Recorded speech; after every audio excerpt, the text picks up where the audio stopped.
அப்பனே முருகா, எப்படியோ படிச்சு முடிச்சிட்டேன். பை நிறைய பணம், பெரிய வண்டி, என்ன சுத்தி பொண்ணுங்க இருக்கிற மாதிரி ஏதாவது வேலை வாங்கி கொடு. அப்படியே ஆகட்டும் மகனே. முருகன் குசும்புக்காரன் என்ன எவ்வளவு நேக்கா கோத்து விட்டுட்டான் பாத்தீங்களா? நல்ல வேலையை கேட்ட எனக்கு அவன் தன்னோட வேலையை காட்டிட்டான்.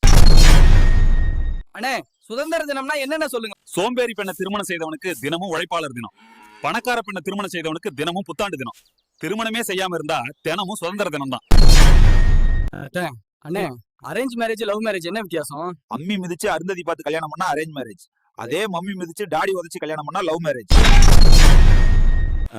சாதாரண நாளுக்கும் கல்யாண நாளுக்கும் என்ன வித்தியாசம்? ரவையை கிண்டி பக்கத்துல கொஞ்சம் சர்க்கரையை வச்சா அது சாதாரண நாள், சர்க்கரையை அதுலயே போட்டு கேசரியா கிண்டினா அது கல்யாண நாள். அவ்வளவு. என்னங்க, இப்ப உங்களை உலகத்திலேயே மகிழ்ச்சியான மனிதனா மாத்த போறேன். உண்மையாவா? அப்ப நான் உடனே போய் உன்னோட பெட்டியை எடுத்து வரேன். நீ தயாரா இரு. இன்னும் அரை மணி நேரத்துல ஒரு பஸ் இருக்கு. சரியா?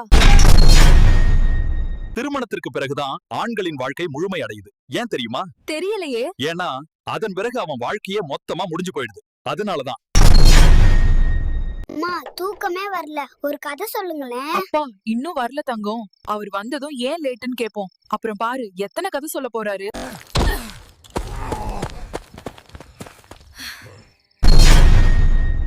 அண்ணே, திருமணத்தை பற்றி என்ன நினைக்கிறீங்க? 2 கம்பளி போத்தியும் குளிரும் பாருங்க. அப்பதான் தோணும் நமக்கு, ஏன்டா இன்னும் கல்யாணம் ஆகலையான்னு. காலையில 8 மணிக்கு பள்ளிக்கூடம் போயிடுவோம். கொடி ஏத்திட்டு 50 பைசா ஆரஞ்சு மிட்டாய் தருவாங்க. அதை வாங்கி சாப்பிட்டபடி வீட்டுக்கு வந்து டிவில புது படம் பார்ப்போம். அது ஒரு காலம்.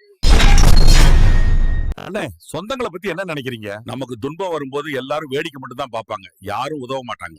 சந்தேகம் இருந்தா உங்களோட திருமண ஆல்பத்தை எடுத்து